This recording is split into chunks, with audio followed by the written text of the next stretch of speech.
Imagine a future where your thoughts can control computers, where paralysis is a thing of the past, and where blindness can be cured. This isn't science fiction. It's the promise of Neuralink, a company founded by Elon Musk. So what is it? Neuralink is developing a brain-computer interface, or BCI. It's a tiny, powerful chip called the link, about the size of a coin, that would be surgically implanted into your skull. This chip has over 1,000 ultra-thin threads, much finer than a human hair, that are inserted directly into your brain. These threads can read and even write brain activity. The goal is to create a direct communication pathway between your brain and the outside world. The first applications are aimed at helping people with severe medical conditions. Imagine someone who has lost the ability to move or speak. With Neuralink, they could potentially control a smartphone or a computer cursor just by thinking.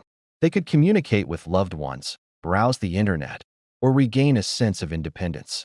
The technology has already shown promise in early trials, allowing a person to control a computer mouse simply through thought.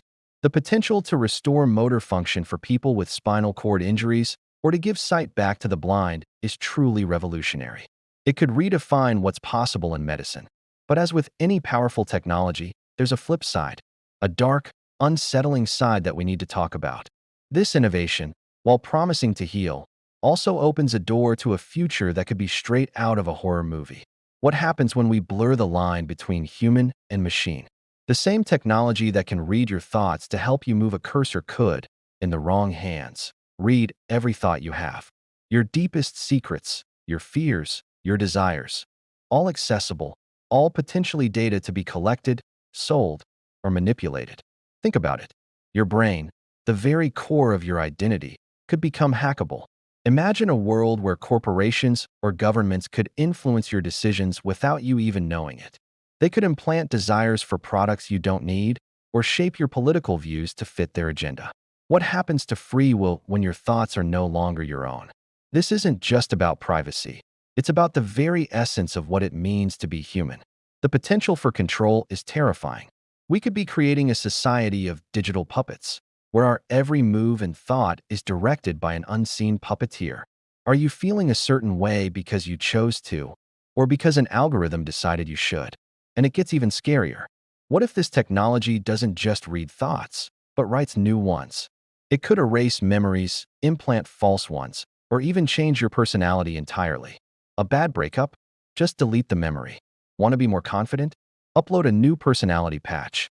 It sounds convenient, but where does it stop? At what point do you stop being you and start being a collection of curated experiences and programmed emotions? We could become zombies in our own bodies, walking around with minds that have been edited and rewritten, losing the authentic, messy, beautiful experience of being human. The very technology meant to connect us could disconnect us from our own reality, turning us into shells controlled by lines of code. So, we stand at a crossroads. On one hand, a medical miracle that could end immense suffering. On the other, a dystopian nightmare that could strip us of our humanity. Is Neuralink the next great leap for healthcare? Or is it the first step towards turning us all into programmable robots? The future is unwritten, and the path we choose will determine everything. What do you think? Let me know in the comments below. Thanks for watching, and if you want to explore more of these mind-bending topics, make sure to subscribe.